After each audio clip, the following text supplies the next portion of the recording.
You did not handle it well. That is where this starts. Not with the reframe, not with the insight, not with the psychological explanation that converts the messy, painful, undignified reality of being rejected by someone you loved into something instructive. With the truth. You were hurt. You probably reached when everything you knew said not to reach. You sent the message that came from the raw place. You cried at inconvenient times. You replayed conversations looking for the moment things shifted, the thing you said or didn't say, the version of yourself that might have produced a different outcome. You wanted acknowledgement that the connection was real, and received either silence or something so partial it was almost worse than silence. You were a person, responding to real pain with the honest, unmanaged reactions of someone who had not yet developed the distance to be composed about something that was genuinely costing them. That is not failure. That is what it looks like to actually care about something. And understanding what the avoidant does with that, what watching genuine pain in someone they withdrew from actually produces in them, requires first honoring the realness of the pain itself, not reframing it, not converting it into strategy, simply acknowledging that it happened and it was real and you did not perform your way through it. You felt it, which means the love was real, which means you were actually there. What? The avoidant saw. The avoidant who withdraws does not typically witness the full aftermath of their withdrawal. They are, by design, elsewhere. The distance they create is also distance from the consequences of creating it. But sometimes they see enough, a message that carried more than it intended to, a mutual connection who mentioned something in passing, a glimpse of your genuine state in an unguarded moment, the specific quality of a final communication that was not performed for effect, but came from the honest, this is actually where I am place.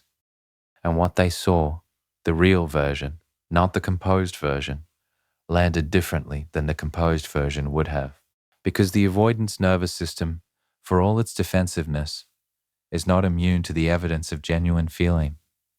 In fact, it is acutely sensitive to it.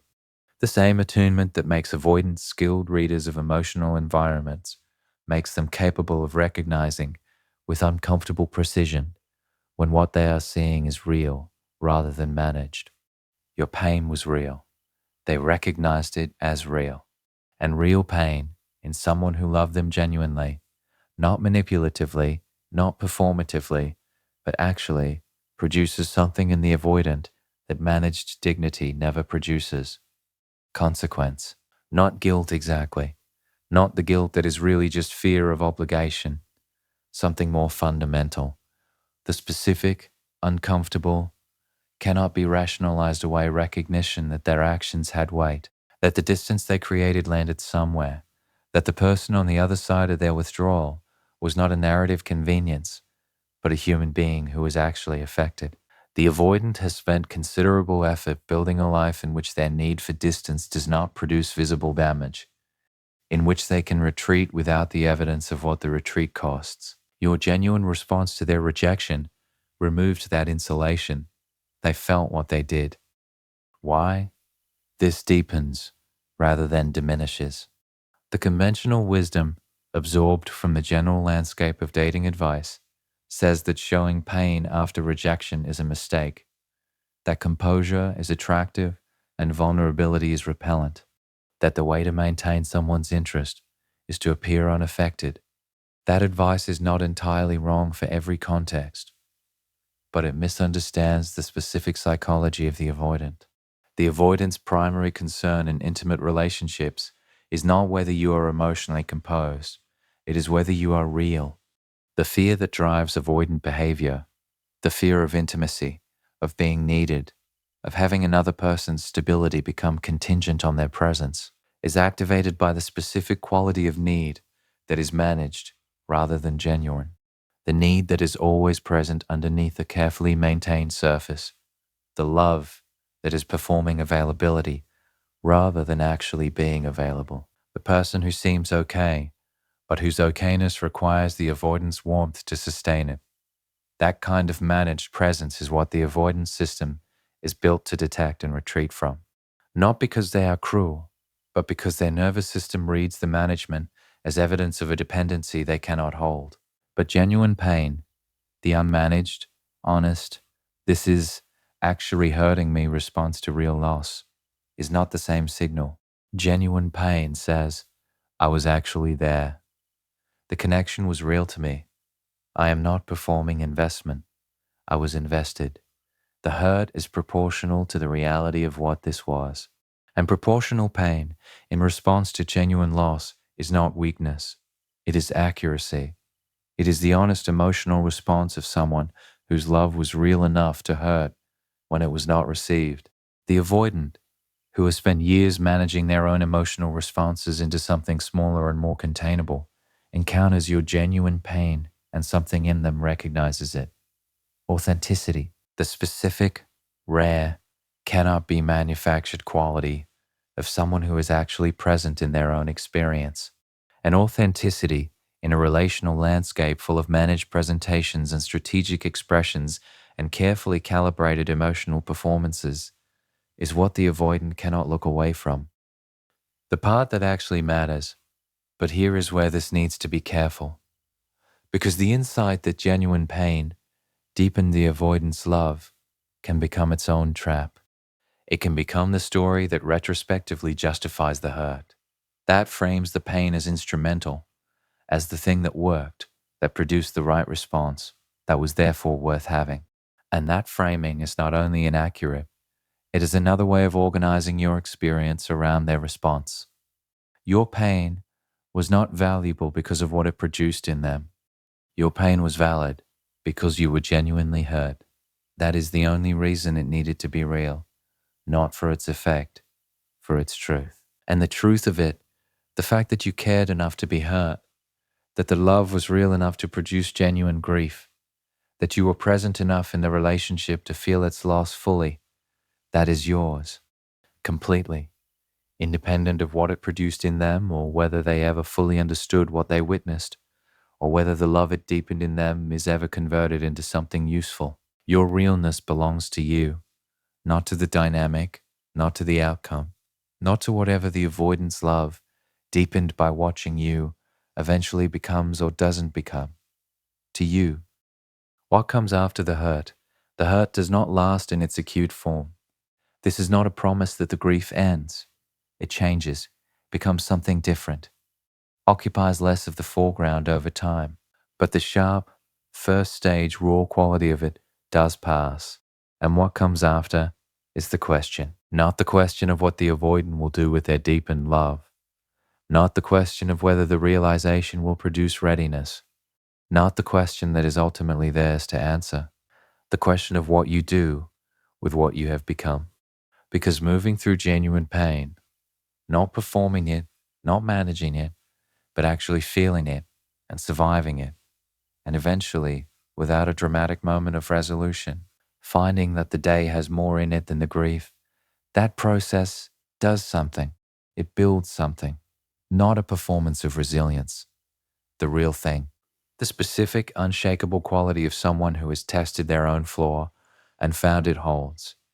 Who knows, not theoretically but experientially, that the worst available outcome of loving someone is survivable? Who has been in the acute pain and come out the other side still recognizably themselves? Hurt, yes. Changed, yes. But intact in the ways that matter. That quality, the earned, unperformed, cost something resilience of a person who has been genuinely through something, is not a small thing. It is the foundation of everything that comes next. Not because it makes you more attractive to the avoidant, because it makes you more fully yours. And being fully yours, occupying your own life with the specific, present tense, genuinely inhabited quality of someone who is actually there, is the only destination this was ever worth arriving at. The honest end of this, the avoidant fell more deeply in love with you because of how you handled the rejection, not because you were composed, because you were real. Not because you performed strength, because you showed genuine feeling, and then, eventually, genuine redirection. Not because you made yourself into the person their psychology responds to, because you were yourself, fully, imperfectly, without strategic calculation, and yourself was more than enough to reach them in the place their defenses were built to protect. That is true, and it matters, and it is also not the most important thing. The most important thing is simpler and less contingent on anyone else's response. You were real, in a situation that invites performance, in a dynamic that rewards management, in an experience that would have justified the construction of a composed and strategically sound exterior. You were real. That realness is yours. The love it deepened in them is theirs. What you do with your realness, how you carry it forward, what you build with it, whose life you bring it into, that is yours to determine. Not from the wound, from the floor the wound helped you build. Completely. Yours. That has always been enough. It still is. The way you handled their rejection made the avoidant fall deeply in love with you. Continued. There is something worth slowing down for here, not because anything said so far has been untrue. The psychology is accurate. The portrait of the avoidance interior, the refusing love, the constructed reality, the specific way genuine pain registers differently than managed composure. All of that reflects real patterns in real attachment research and real human experience. But there is a question worth sitting with before continuing. What are you actually hoping this understanding gives you? Not rhetorically, genuinely, because the answer to that question determines whether what follows is useful or whether it becomes another layer of sophisticated analysis that feels like progress while keeping the primary orientation exactly where it has been. If the hope is, I want to understand what happened so I can stop blaming myself and move forward, then everything here serves that. The understanding that the love was real, that the rejection was about their fear rather than your inadequacy, that your genuine response was not a mistake. All of that is genuinely freeing. If the hope is, I want to understand what I did that reached them so I can do it again, then something important needs to be said about that. The thing about using psychology as a map back to someone, the avoidant did fall more deeply in love with you because of how you handled the rejection. That has been established, and it is true. But it is true in the way that many things are true, accurately descriptive of what happened, and not a prescription for what to do next, because the response that reached them was not a response you designed to reach them. That is the entire point. The genuineness of it, the realness, the unmanaged quality, the honest pain followed by honest redirection, was only genuine because it was not strategic. The moment it becomes strategic, it stops being the thing that worked and becomes a performance of the thing that worked, which means you cannot use this understanding to reach them again, not because reaching them is wrong, but because the reaching that actually lands with an avoidant is always the reaching that is not primarily about them. The love that moves them is the love that has its own center. The presence that disarms them is the presence that does not require their response to sustain itself. You cannot manufacture that. You can only arrive at it genuinely. And arriving at it genuinely means it is no longer primarily about them. This is the circularity at the center of this entire dynamic. The thing that reaches the avoidant is always the thing that has stopped trying to reach the avoidant, which means the psychological understanding, however accurate, however genuinely illuminating, cannot be the tool you use to get back to them. It can only be the thing that helps you understand what happened after you have already, organically and necessarily, become the person who is not trying to get back to them. What this understanding is actually for understanding why your genuine response deepened their love is not useful as a strategy. It is useful as restoration. Restoration of the accuracy of your own perception. You were not excessive. The connection was real. Your pain was proportional to what was actually there. The love you brought was genuinely received even when it was not adequately reciprocated. You were not deluded about the depth of what was between you. That restoration matters, because one of the most lasting injuries of this dynamic is not the loss itself, it is the doubt, the specific, corrosive doubt that creeps in after the rejection and quietly rewrites the history of the relationship. The wondering whether the connection was one-sided, whether you imagined the depth, whether the certainty you felt about what was there was the certainty of someone who was seeing what they wanted to see rather than what was actually present. The understanding corrects that, the avoidance response to your genuine pain, the deepening of their love, the breaking of their constructed reality, the refusing that refused harder in the aftermath of witnessing you, is evidence against the doubt, evidence that what you perceived was real, that you were not alone in it, that the love existed on both sides of the distance. That is what the understanding is for. Not to give you the map back, to give you back the accuracy of your own experience. And accuracy, knowing that you were right about what was there, that you were not foolish or excessive or alone, is what allows the grief to be clean, to be about an actual loss rather than a suspected delusion, to be grieved fully rather than defended against with ongoing doubt. The understanding makes the grief honest. An honest grief moves, it metabolizes, it becomes in time something integrated rather than something active, something that is part of the story you carry rather than the story itself. The specific freedom in knowing they loved you, there is a specific freedom available in fully accepting that the avoidant loved you, that the love was real and was deepened by watching you, and is, in whatever form it currently exists in their interior, still present. The freedom is this: you do not have to keep proving it to yourself. The doubt loop that many people carry after this kind of relationship is exhausting precisely because it requires ongoing maintenance. Every piece of evidence that the love was real has to be found and held against the counter-evidence of the rejection. Every memory of genuine connection has to be defended against the revision that the withdrawal invited. The internal argument between what you felt and what the behavior suggested runs continuously in the background of everything else.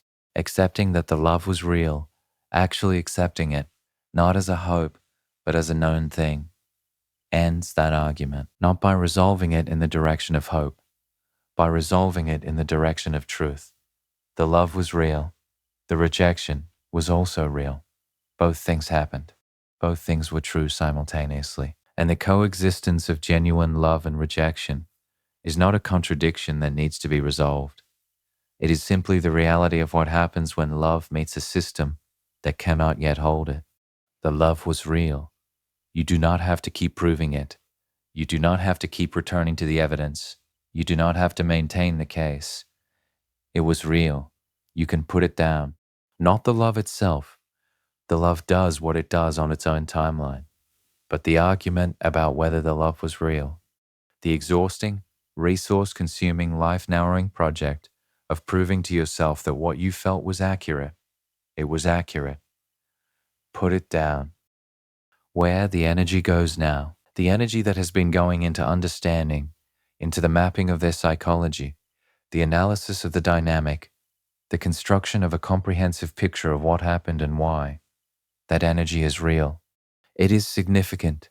It is the same energy that made you capable of the depth of love you brought to this relationship. The question is where it goes from here, not as a prescription, as a genuine inquiry. Because that energy, the capacity for deep perception, for genuine attunement, for the kind of sustained interest in another person's interior that produces real understanding, is one of your most significant qualities. It is part of what made you extraordinary to the avoidant, part of what makes you capable of connections that most people cannot access. And it has been, for a period that is entirely understandable and entirely human, focused primarily on one person's psychology, on making sense of one specific interior, on understanding one particular wound and its expressions and its consequences. What would it look like to bring that same quality of attention to your own life?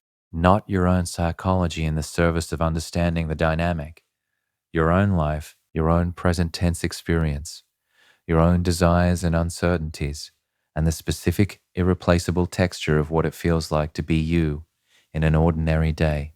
The attunement that makes you an extraordinary lover and an extraordinary understander of other people. What does it find when it turns toward you? Not toward your role in the dynamic, toward you. That question, genuinely pursued, is more generative than any further understanding of the avoidant psychology. Not because the psychology is not worth understanding, but because you have understood it thoroughly. The picture is as complete as a picture of another person's interior can be. What remains is your own, the plainest possible version of this. You handled their rejection the way a real person handles real loss, imperfectly, with genuine feeling, with the reaching that comes from not wanting to let go of something that mattered, with the eventual exhaustion produced not dramatic, but real redirection toward your own life. That handling was enough, more than enough. It was the only version that was ever going to be real, because it was the only version that was actually you. And the avoidant, watching it, loved you more deeply for it. That is true, and it does not require anything from you, not a return to the dynamic to apply what you now know, not a modification of your approach to produce the outcome the understanding suggests is possible, not the construction of a more psychologically sophisticated version of the same orientation, just the truth of it, received, integrated, added to the accurate picture of what this was. And then, not dramatically, not with a declaration or a decision point or a clean moment of closure, just the continued, ordinary, one day at a time living of your actual life, which is not a consolation, which is, in fact, the whole thing. The life you are building, right now, in the ordinary hours, with the grief metabolizing in the background, and the understanding settling into something integrated, and the specific hard-won, genuinely yours qualities that this experience has developed in you, that life is not waiting to become real. It already is. You already are, completely, right now. The way you handled their rejection made the avoidant fall deeply in love with you, continued. There is a version of this that has not been told yet, not a darker version, not a correction of what has already been said, but a more complete one, the version that includes what the previous telling left out, not because it was deliberately omitted, but because arriving at it required everything that came first. What has been said is true. The genuine response to their rejection, the real pain, the honest reaching, the eventual authentic redirection, landed in the avoidant in a way that managed composure never would. It reached them, it deepened something in them that was already present, but had been successfully contained. What hasn't been said is what that means practically, not emotionally, not psychologically, practically, for your daily life, for the decisions that are actually in front of you, for the specific, concrete, this is what I do on a Tuesday question that all the psychology eventually has to answer, because understanding lands differently when it is allowed to touch the practical, when it moves from the interior landscape into the actual lived, what do I do with this territory? That is where this goes now. The practical reality of deep and avoidant love. The avoidant loves you more deeply because of how you handled the rejection.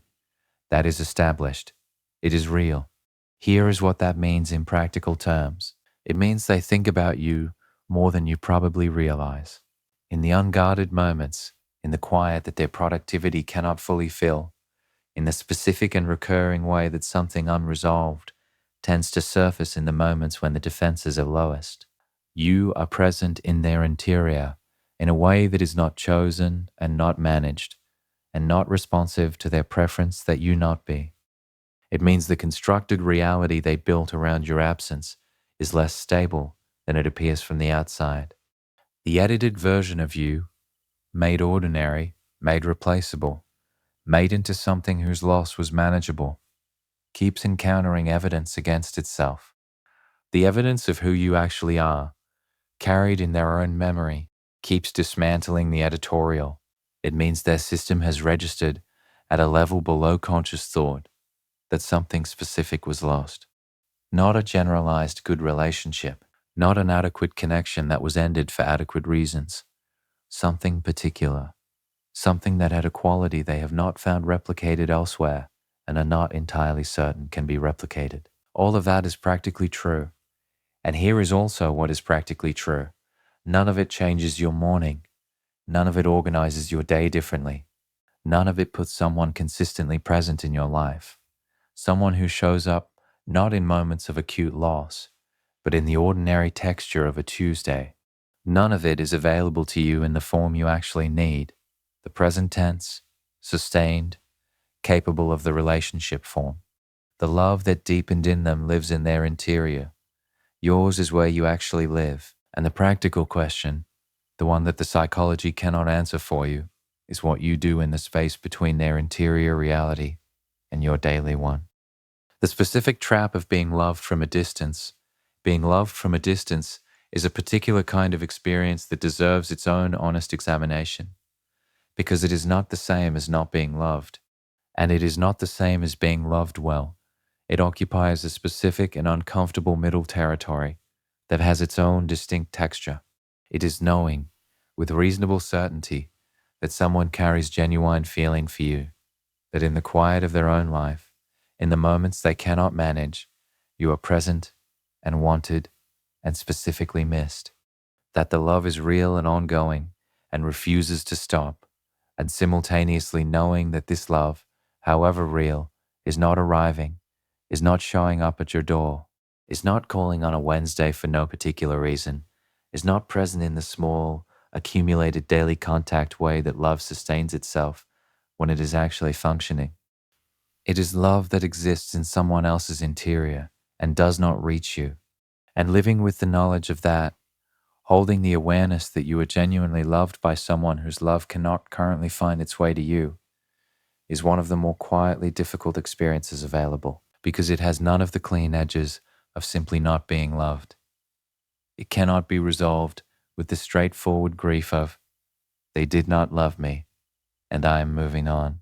It has the specific complication of, they do love me, and the love is not enough, and both of those things are true, and I have to find a way to live in both of them simultaneously. That simultaneous holding is genuinely hard. It deserves acknowledgement, not as a problem to be solved, but as an experience to be honestly inhabited. What? The body knows that the mind debates. The mind can hold complexity with some facility. It can entertain contradictions, maintain multiple framings, understand that the love was real and the rejection was real, and the avoidant psychology explains both without resolving either. The body is less patient with complexity. The body knows what it needs, not abstractly, not theoretically, in the specific present tense physically felt way that the body always knows things. It knows the difference between being held and not being held, between being reached for and waiting to be reached for, between the specific warmth of someone who shows up consistently and the specific cold of someone whose love lives primarily in their own interior. The body has been patient.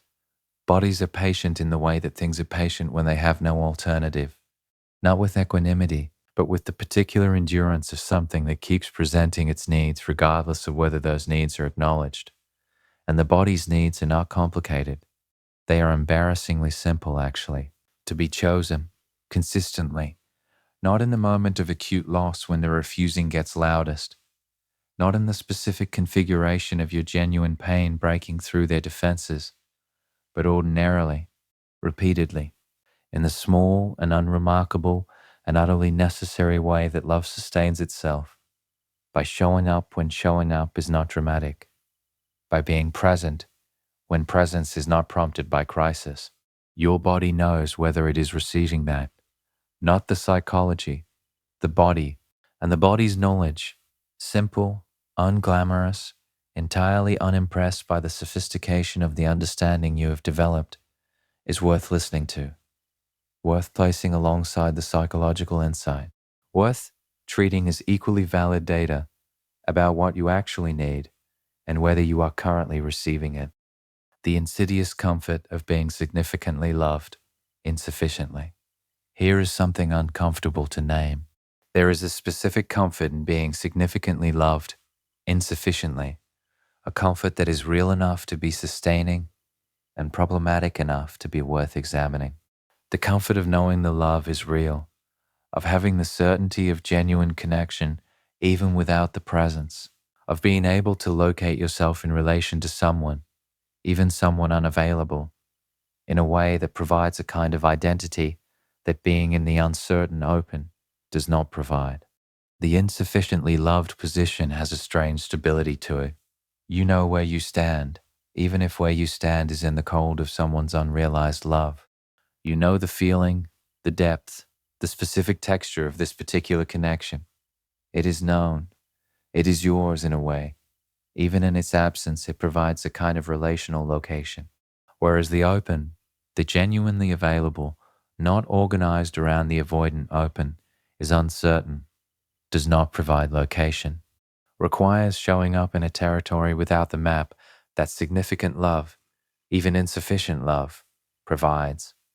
And uncertainty is uncomfortable in a way that insufficient love, for all its cost, is not. This is worth naming because it is one of the quieter mechanisms that keeps people oriented towards someone unavailable longer than is in their interest, not because they are weak or unaware or insufficiently healed, but because the insufficient love provides something that the open does not, a known location in the relational landscape. Recognizing that comfort without judgment is what allows genuine choice.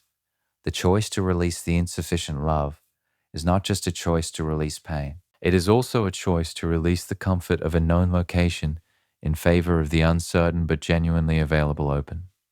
That is what makes it hard, not just the loss of the love, the loss of the map, grief as information, the grief that follows handling rejection, the ongoing, metabolizing, not linear process of moving through the loss, is not just an emotional experience to be endured. It is information. Specifically, it is information about value, about what was actually there, about the specific and irreplaceable qualities of the connection that merit the weight of the grief. Grief is proportional to genuine loss, not always immediately. In the early stages, grief can be inflated by fear and shock and the specific panic of losing something that was organizing your life. But over time, as the acute phase passes, and what remains is the quieter, more essential missing, grief finds its actual proportions. And when grief is still present, in its quieter and more integrated form, after significant time, that is information. It is the heart's assessment that something real was there, that the loss was of the genuine variety, that what was between you had a quality that cannot be casually replaced. That information deserves to be respected, not used as a reason to return to something insufficient, but respected as accurate. You are grieving something real. The grief is not excessive or misplaced or evidence of an unhealthy attachment that needs to be corrected. It is proportional to what was actually there. That accuracy, the honest correspondence between the depth of the grief and the depth of what was lost, is one of the more grounding things you can know. It means your perception was right. It means the love was as real as it felt. It means you were not mistaken about the quality of the connection. The grief is confirmation, and confirmation, even when what it confirms is loss, is better than the doubt that has been the alternative. The love you brought and what it says about you, something important has not been said directly about the quality of love you brought to this relationship, not what it meant to the avoidant, what it says about you, because the love you brought, the full, clear-seeing, generous, genuinely present love of someone who saw the wound in state anyway, is not common. It is not the default human experience to be capable of that quality of loving. It requires something specific, a particular combination of depth and groundedness, and the specific courage of someone who can see another person's most defended places and choose presence over the easier path of either fixing or leaving. Not everyone has that. Many people encounter the avoidance wound and either retreat from it, finding it too complicated, too much work, not worth the effort, or attempt to fix it. Treating the wound as a project, as something to be resolved rather than witnessed. You did neither. You saw it, you understood it with unusual clarity. You stayed present with it without making it the defining fact of the person or organizing your entire self around managing it. You brought the specific and rare quality of someone who can hold another person's complexity without being destabilized by it. That quality, the capacity to see clearly and remain, is yours. It was not produced by this relationship. It was not developed in response to the avoidant specific wound. It was already in you. The relationship found it, tested it, sometimes strained it, but it is yours. And it is one of the most valuable things a person can bring to love. The capacity for genuinely seeing another person, including their damage, including their defended places, including the gap between who they currently are and who they are capable of being and remaining. Not from martyrdom, not from a savior impulse, but from genuine love that is large enough to hold what it sees. That capacity is going to find the right container eventually, not the container that required all its resources simply to maintain proximity, but the container that can actually receive it, hold it, meet it with something equally real. That container exists. And the love you are capable of, the full, unglamorous, clear-seeing stays anyway version, is exactly what fills it. What the rejection actually did for you, not to you, for you. This is a distinction that takes time to arrive at and cannot be rushed. In the acute phase of rejection, the idea that the rejection did anything for you is almost offensive. It reduces a real wound to a growth opportunity in a way that dishonors the wound. But after the acute phase, after the grief has found its proportions and the understanding has settled, and the life has genuinely, not performatively, begun to build, the rejection ended something that was not working, not ended a real love, not ended the connection or the significance or the truth of what was between you, but ended the specific, daily, ongoing configuration of you organizing significant resources around someone who was not able to receive them adequately. That configuration, however real the love it was expressing, was costing you something your life needed. It was costing you the energy that was supposed to go into your own becoming, the attention that was supposed to sustain your own present tense experience, the openness that was supposed to be available for whatever came next. The rejection redirected those resources, not cleanly or immediately or without enormous cost, but eventually, and the redirected version of you, the one who had to by necessity turn attention toward the life that was actually happening, found something there, in the turning, in the sustained, non-dramatic, nobody is watching practice of inhabiting your own experience. Found yourself, not the version that was performing self-possession as a relational strategy, not the version that was building a life as a demonstration of having moved on, the actual version, the one that exists independently of anyone's perception of it, the one that wakes up in the morning and has things it cares about, and work it finds meaningful and people it genuinely loves, and a daily experience of being alive that does not require the avoidance participation to be real. The rejection, as much as it cost, cleared the space for that version to emerge, not as compensation, as the natural consequence of resources being returned to the life that needed them. The relationship between rejection and self-knowledge. Being rejected by someone you loved fully, by someone whose rejection cost you something real, produces a specific and not otherwise available form of self-knowledge.